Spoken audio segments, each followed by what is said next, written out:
Hey, Mustache Man here from the Broken Arrow Ranch. My dad, he had several careers in his life. He worked at a gas station when he was younger, and he worked at Carb Rundum where they made grit for sandpaper and stuff like that. And then he got an apprenticeship in sheet metal, and he did that for a few years. And then he decided to step out of his own and become a home repairman and a locksmith. And he did that for the remainder of his life.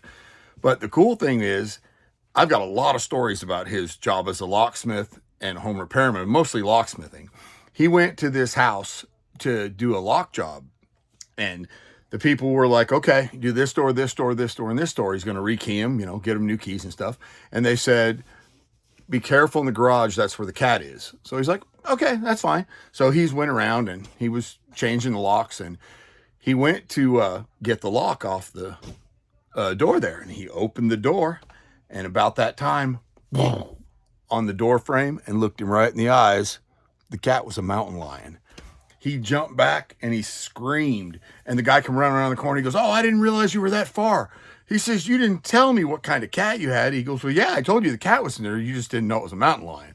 So the guy goes into the garage there and is wrestling around on the ground with this mountain lion. And my dad's just standing there going, are you serious right now? But could you imagine you're changing a lock and all of a sudden right on the door jam and he's watching you? He wasn't trying to hurt him. He was just like, hey, what are you doing?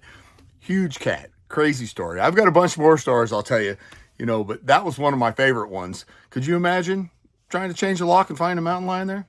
Anyways, hope you all have a blessed day.